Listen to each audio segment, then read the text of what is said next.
Hi everyone, welcome back to Andy's coding tutorials. I'm Andy and I'm going to show you today how to use Laravel Eloquent relationships. So there's one-to-one relationships and one-to-many relationships. So first thing we've got here is we've got a users table that I've created in just a basic Laravel project. Addresses table, so we've got some random addresses just with faker data, and some posts, same with faker data. So we're going to learn how to connect those using Laravel Eloquent relationships. So we're going to connect one-to-one with users and addresses, and we'll connect one-to-many with users and posts. So what is a one-to-one relationship? So a one-to-one relationship means each record in one table is linked to exactly one record in another table. So basically, one user will have one address. One address will belong to one user. That's it. Right, so how does that look in Laravel? So we've got our users table, which is the standard users table, but don't worry, this is just the standard one for Laravel Breeze, but don't worry about that because we'll only be focusing on a few different columns here, and we've got an addresses table. Okay, so how do we connect that? First we need a foreign ID field. Okay, so we set it up here as in Laravel, they make it really easy for you, so you can just use foreign ID. There's a long way to do it, but it's not necessary, so we'll use the shortcut. So the foreign ID, and we've got a column of user ID. How do we get this name? So we want to connect to the users table here, users table, and we use the singular version of users, so user, and underscore ID. So ID is the foreign key we want to use. So we go user underscore ID, and we want to constrain it. Constrain it means that you can't assign an address to a user that doesn't exist. So, you know, if we've got 10 users, you can't assign it to user 12. You don't have to specify the table name if you're using the correct Laravel syntax. Okay, so we can just leave it like that, and Laravel will automatically know it's constrained to the users table. Okay, so next thing we need to do is we jump over to the user model here. So this is the very basic user model, the default one that comes. And we want to add a relationship. So we go public function address. And we use the singular version because it's only one. And we go, this has one address. So thankfully, PHP Storm autocorrect has filled that in for me. And we want to make sure that we get the type hinting. So let's make sure we include has one here. So a user has one address. Okay, so we're in the user model. Has one address. And now if we go over to the address model, the reverse of that is public function user. Okay, so that's the reverse. We did address before in the user, so now we're going to do the user in the address, and we'll go return this belongs to user class. Okay, so let's make sure we get the type hinting. Okay, so this address belongs to a user. So the user is the main one, that's the main table, and addresses are a side table. So we want to make sure that a user has one address and an address belongs to a user, okay? Because a user can do many things, but address is only going to be belonging to one user. That's the only table it's probably going to connect to, I think. Now that we've connected this relationship, the next thing we need to do is we need to work out how we can assign an address to our user. So I've set up factories and seeders here. So instead of, if we go to our address seeder, okay, we don't actually need this anymore, and we'll automatically assign the address to a user when we're seeding the data. Okay, so where's our user seeder? Okay, so I've got here set up, I'm just creating 10 users. But how about we just do it a little bit different, okay? So to make it really clear, we'll go address equals address. Let's make one just by using our factory that we've created. Oops, so we create that. Okay, we should import that to make sure we can use it. Okay, so we go user address, and we'll save it to there. Okay, now there's a few different ways you can do it.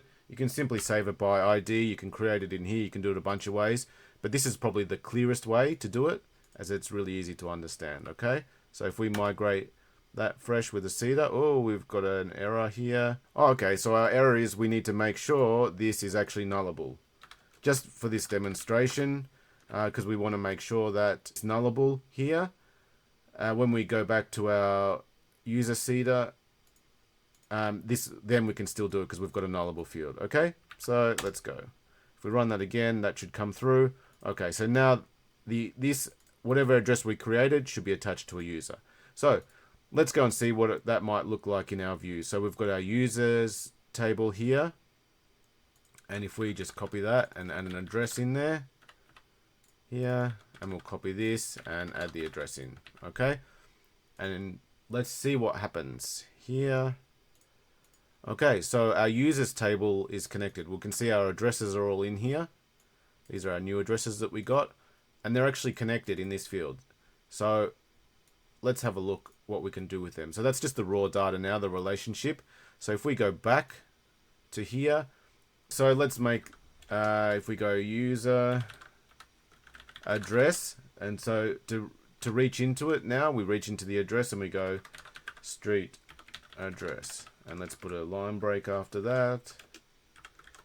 And let's just do a few of those. And we'll just copy and paste it across city, state, and postcode.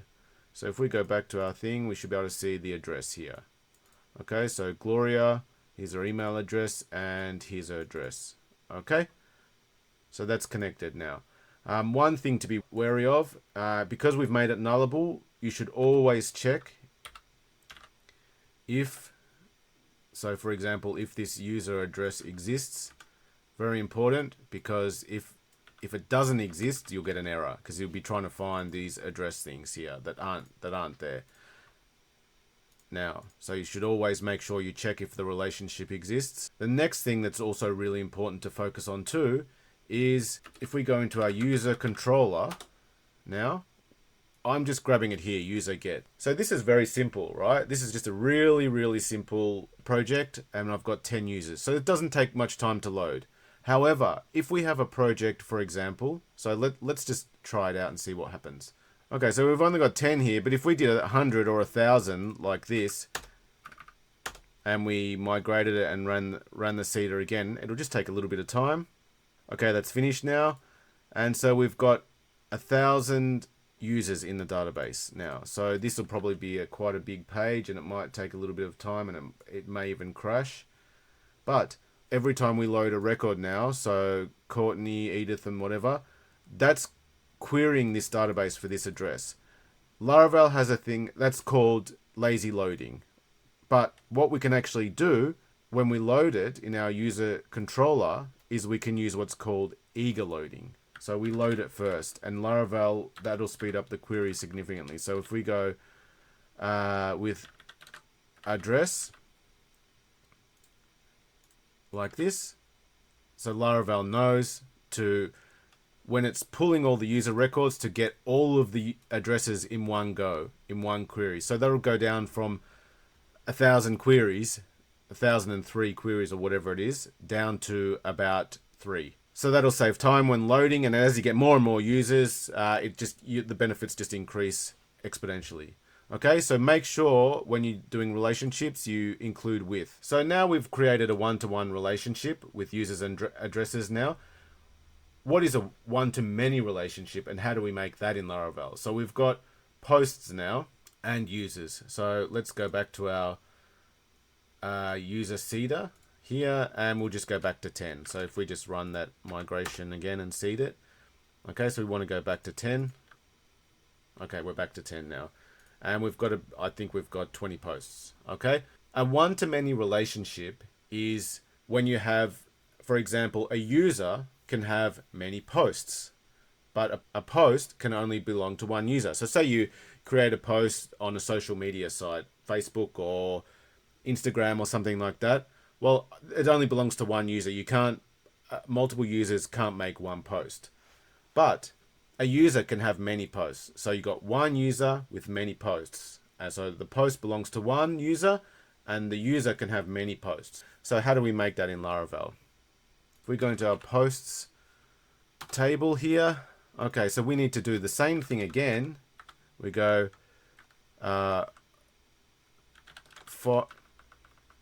foreign ID, and we want a user ID again, and we don't even need to, once again, we don't need to autocorrect added the users table, but we don't need that. So it's basically the same thing again that we did before. So if you remember back to the addresses table over here, okay, so it's foreign ID, and we can make that nullable as well if we want, just for the demonstrational purposes. And we also need to go back into our user model. So remember, we've got address here, and we'll go public function posts. So we use the plural this time. Remember, it has one is singular. That's the notation used. This one we want to use plural, okay? Because a user has many posts. And so we've got autocorrect, so we'll just use that. So return this has many posts, okay? And once again, type hinting has many here. So a user has many posts, okay? And the reverse of that is we go public function user. So it's only going to be one, remember, the same as the addresses. And this belongs to. So remember, one-to-one on the addresses table we used belongs to. Well, a post also belongs to one user, so we can use that again. Belongs to. Okay, so if we make sure we add it here for our type hinting. Okay, so it's just the same syntax as our address. So address is user belongs to user, and our post is also the same. So we can use that same syntax again. So the next thing we need to do, we need to go into the post factory, and let's do it like this time. So we'll go user ID, and we'll do user all, okay, and we'll get a random ID. And this, if we've done this correctly, when we create the post each factory, it'll be assigned to a random user. Let's see if that's worked. Okay, that appears to have worked. If we go into our posts view here, and we're going to see who is the user. Well, I've actually already added that in here.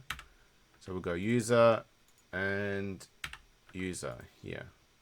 Okay. So now if we have a look here, in the posts table, we've got the user's relationship here, the raw data, and the content of the post. Okay, so let's make that look a bit nicer. User, and then we just say their name. Okay. Now we know which user has which post. Okay, so these belongs to, and you'll see some of them have multiples. So that's why we do one-to-many. How can we filter by these? Because that's probably going to help us when we want to do our relationship. So first thing we want to do is let's find this user. Okay, so if we go set up, so we want to go to our user controller, and we want to make a query here. Okay, so if we do our query builder. So let's change this to query equals user query. So we can now build a query with this. So users equals query with. Okay, so that's the exact, oh, we need a semicolon there. So this is the exact code we had before, but we've just split it into a query builder. So let's do if, and let's check to see if the request has ID. Okay, so if it has the user ID, we want to query where ID is request ID. Okay, and you can also use this terminology if you want. Autocorrect has given me that one. So if we do that though, we need to make sure we add the request into here. Okay, so the request ID. So now if we say over back on the posts table and we make a link here, so this user here, if we go ref equals, all right, let's just go make sure we put the name here like this, and we want to send it to the route, which is users index. Okay, and we want to set the variable of ID to post, and we can just use user ID there because that's a field that we've got. Oops, href. Okay, done. Okay, so theoretically, if we've done this correctly, if we reload that, that should be a link Okay, that's a link now. The styling isn't there, but you can see it. If we click that, we should get that user. Yes, okay, so tray only shows that user. Okay, now how do we do the reverse of that? So if we go in our users and we want to see the posts, okay, great, let's try that out. So if we go post controller, we want to do our query again. Okay, so query and posts equals query get, and don't forget we need to include that with to make sure we get eager loading in there. So that's user. Okay, so let's do the same thing again. We need to add request in here. Request. Okay, have we imported that in? Yes, that's okay. All right, so if request, request has, you can do it in the same way as the other one before. So if we go in the user controller, let's just copy that. Post controller here, request it has user ID. So where user ID equals the request user ID. Okay, so now hopefully when we go to search the posts by user, we can do that. So we also need to make a link from that. So if we add the users, we've got our addresses, but what if we want to do, let's just steal this one across here, posts. Okay, so if we copy this one and we go, equals here.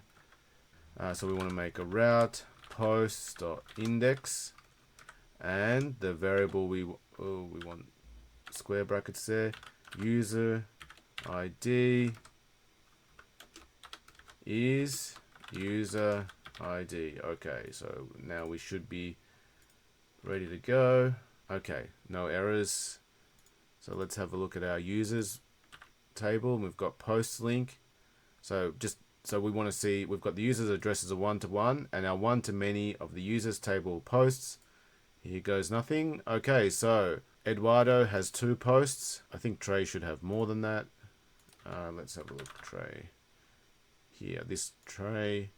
Okay, so this Trey has 5 posts. Okay, now what we can also do here is we can also say posts. We can do something like this.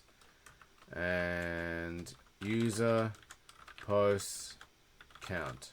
Okay, and if we do this now, we should be able to see how many posts each user has. Okay, so 2, 0, 2. So if we click on this, has 0. This user should have 3, and we've got 3. Okay, so it's a really simple way to do it.